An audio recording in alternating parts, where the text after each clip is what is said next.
Kulungan mari ras kita Tuhan. Ajari kami oh Tuhan, gelapna ngasup kami musih keteladanan singgoy cidak engkam di bata kami basi Yesus Kristus. Tanda pengatakan bujur kami ngoi kelini kami sepaksana pe kami dingken dudi indah tetap kami geluh maloken kegeluh serasa malam rana kamba sikap kami ngaloken kata ibas Yesus kami amin.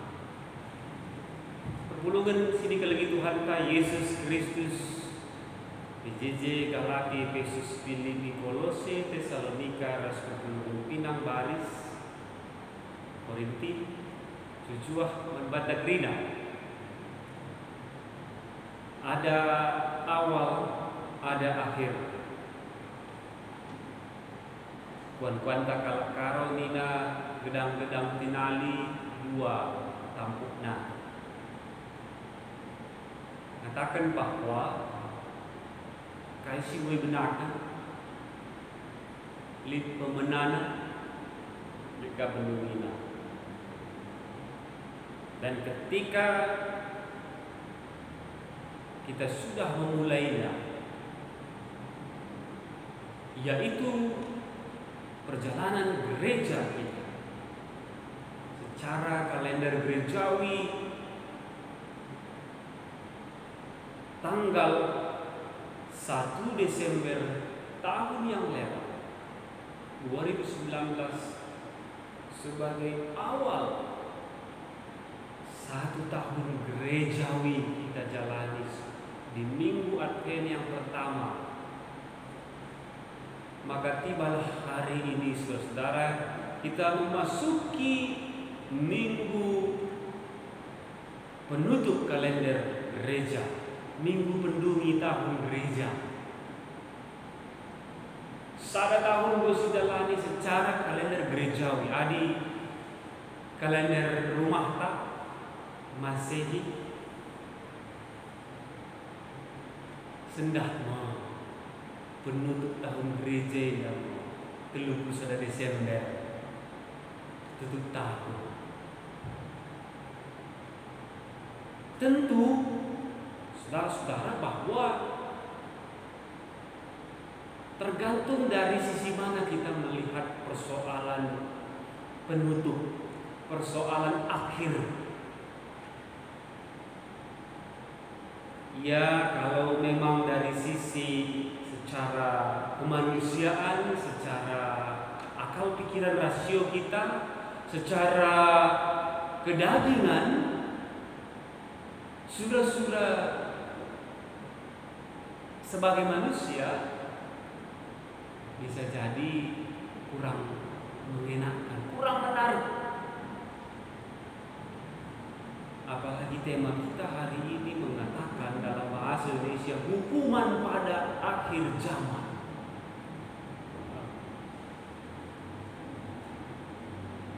Mendengar akhir zaman saja kita kurang semangat. Kalau bisa tak usah jadilah itu. Apa yang diistilahkan secara umum kiamat, mengerikan. Belum lagi ditambah dengan hukuman, kata hukuman. Kalau hukum biasa, normal, tapi kalau hukuman mungkin kita keberatan.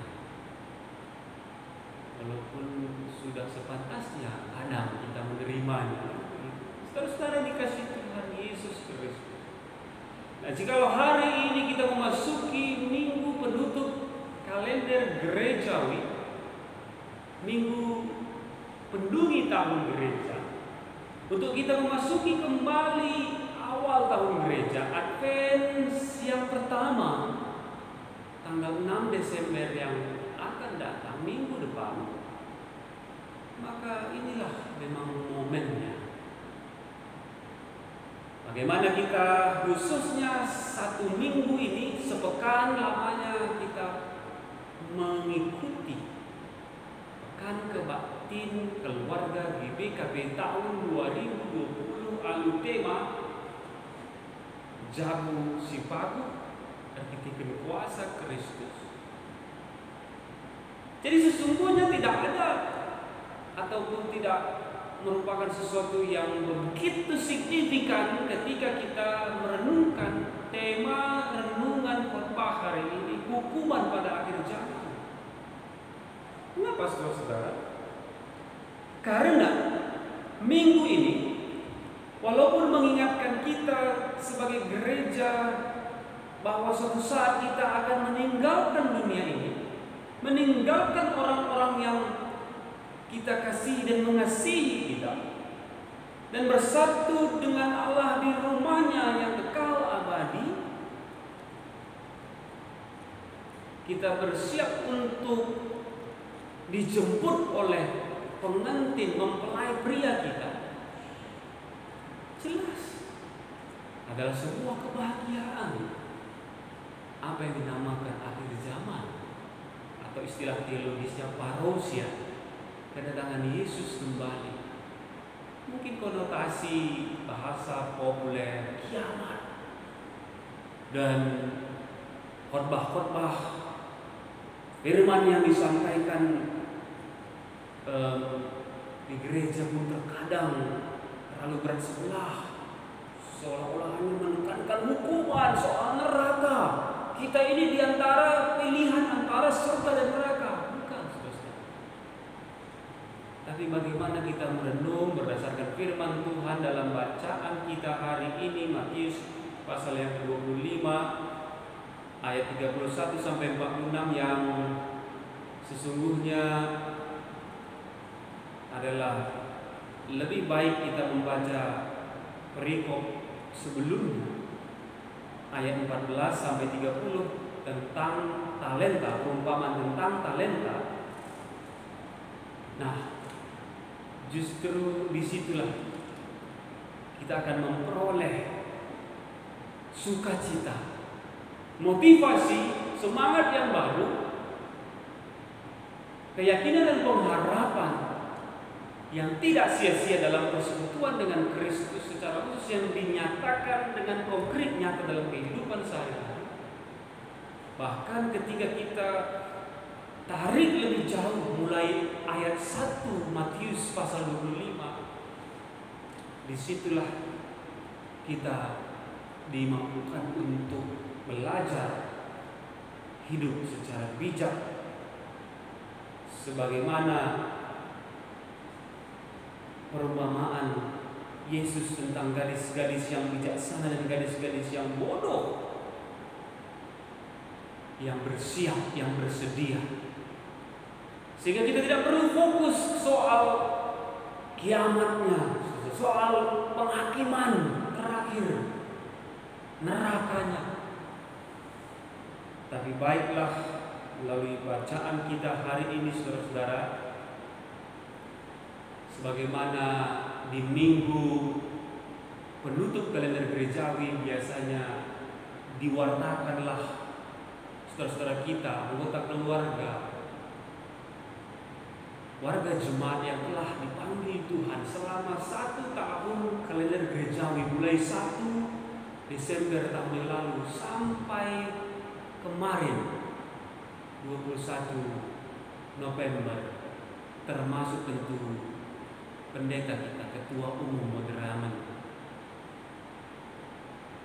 Kita merenung bagaimana seharusnya kita menjalani kehidupan, bagaimana kita meneladani hal-hal yang baik dari saudara-saudara kita yang telah dipanggil Tuhan, bagaimana kita tidak menyanyiakan hidup kita dan hidup lebih baik ke depan ini. Sekiranya Tuhan masih memberikan kesempatan bagi kita hidup. Karena kalau Mazmur berkata, Mazmur 90 ayat yang ke-10, umur manusia 70 kalau kuat, sanggup mampu sampai ke 80. Karena itu marilah kita meneladani Yesus yang mensejajarkan dirinya sebagai orang miskin. Baik yang haus, baik yang lapar, baik yang telanjang, baik yang sakit. Miskin secara fisik, secara material, jasmani. Dan juga miskin secara psikologi yang dalam penjara. Miskin secara kerohanian. Karena apa kata Yesus? Ketika engkau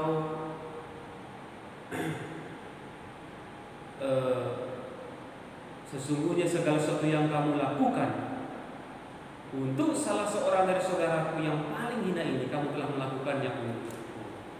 Mari saudara-saudara, firman Tuhan hari ini membawa kita juga untuk bertindak konkret. Ada banyak saudara kita, keluarga, tetangga, warga Jumat kita yang sangat-sangat butuh sentuhan kasih kita, agar apa yang dinubuatkan Yehezkiel yang tertuju kepada Yesus sebagai gembala yang sejati, yang baik, kita juga mampu melaksanakannya. Yehezkiel 34:16, yang hilang akan kucari, yang tersesat akan kubawa pulang, yang luka akan kembali, yang sakit akan kukuatkan. Italah, ini saatnya untuk kita melakukannya, bahwa walaupun tiba saatnya Yesus akan kembali, itu ya dan pasti, ya dan amin. Tapi bukan sesuatu yang ditakutkan. Kenapa? Karena tadi Tuhan Yesus berkata dalam khotbah kita bagian terakhir, mereka ini akan masuk ke tempat siksaan yang kekal, tetapi orang benar ke dalam hidup yang kekal. Kita orang yang benar karena kita mengaku salah, kita mengaku kekurangan, kelemahan, keterbatasan, kita mengaku dosa dan kejahatan kita, dan Tuhanlah yang membenarkan kita, yang menebus kita, sehingga kita tetap layak hidup, memperoleh hidup kekal. Walaupun pada akhirnya Yesus datang kembali, walaupun pada satu saat kita akan meninggalkan dunia ini. Mari kita imani dan aminkan firman ini untuk kemuliaan nama Tuhan, terpuji nama Yesus. Amin. Kita berdoa. Bapa dalam surga, terima kasih untuk firman-Mu.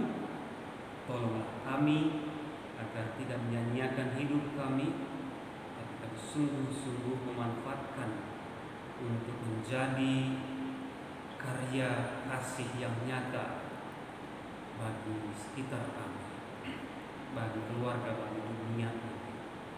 Tuhan, berkati kami senantiasa dengan iman, pengharapan, dan kasih. Cukupkan kebutuhan hidup kami melalui pekerjaan dan usaha yang Tuhan berkati. Berikan kami kesehatan yang cukup ya Allah. Seluruh jemaat Tuhan di BKP, seluruh kesatria, orang tua kami yang sudah lanjut usia, anak-anak yang masih kecil, Tuhan berkati kami seluruhnya. Kami berdoa juga untuk studi pendidikan anak-anak kami di bangku persekolahan perkuliahan. Tuhan berkati dengan hikmat dan kebijaksanaan dalam pergumulan memperoleh pekerjaan ataupun pasangan, teman hidup. Tuhan yang menolong. Kami berdoa untuk saudara-saudara kami yang secara khusus dalam kondisi sakit, baik perawatan atau pemulihan.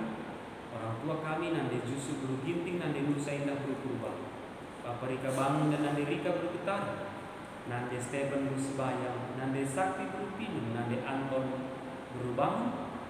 Kami juga berdoa untuk Iting Gabrena, saudara kami Ria Guru Tarigan, Nande Firdaus Guru Tarigan, Nande Eni Guru Sebayang, Bapak Naomi Ginting, Bapak Florida Keloko, Bapak Rosemary Ginting. Kami berdoa syafaat untuk Nande Sabarina Guru Sendiri, Nande Gita Guru Tarigan, untuk Nande Freddy Guru Ginting, Pertua Bapak Oni Keloko, juga orang tua kami Nande Hartina Guru Tarigan. Kami berdoa untuk Nande Erla Guru Sembiring, Nora Diakan kami, Nande Kiran Guru Sembiring. Kami juga berdoa syafaat Tuhan untuk saudara kami Nande Anta Bolu Pasaribu, Nande Benik Guru Surbakti, Bapak Erdinan Ginting, Juga harus kami berdoa untuk Nora diakan kami Nande Arvin Beru Sembiring. Kami berdoa ya Tuhan untuk Bapak Herlina Sembiring, Biring Desi, juga anak kami Christian Ketaren. Mungkin ada yang tidak tercatat, tapi kami mendoakan seluruh warga jemaat Tuhan yang dalam pergumulan sakit penyakit, sertai, kuatkan, berkati ya Bapa. Kuasa-Mu bekerja ya Allah. Berikan ketenangan, semangat dan pengharapan. Kuasa Tuhan bekerja melalui seluruh pengobatan, perawatan. Biarlah ya Tuhan bertambah-tambah kesehatan dan kekuatan yang baru. Kami berdoa untuk seluruh pelayan Tuhan, ketua diaken emeritus, pendeta, pengurus-pengurus PJJ, pengurus kategorial, guru-guru KKR, song leader pemusik. Kami berdoa untuk BPMR, kami berdoa untuk secara khusus juga keluarga almarhum ketua umum Ramen kami, keluarga Purba, secara khusus Nora Beru Pranginangin yang masih dirawat di rumah sakit, serta dengan anak-anak di rumah. Tuhan kuatkan, Tuhan pulihkan. Kami mohon pertolongan-Mu ya Bapa. Hiburkanlah, pulihkanlah kehidupan kami. Gereja Tuhan kuatkan, dipegang. Berkati pemerintahan kami. Inilah doa pengharapan kami Tuhan, dan seluruh jemaat Tuhan dalam sukacita. Keluarga mertua kami Igan Tasya dalam sukacita berusia 60 tahun tanggal 11 November yang lalu. Tuhan berkati dengan hikmat, dengan sukacita, dan juga kemampuan untuk tetap melayani Tuhan. Inilah doa pengharapan kami ya Bapa. Kami berserah, kami berdoa dalam nama Tuhan kami Yesus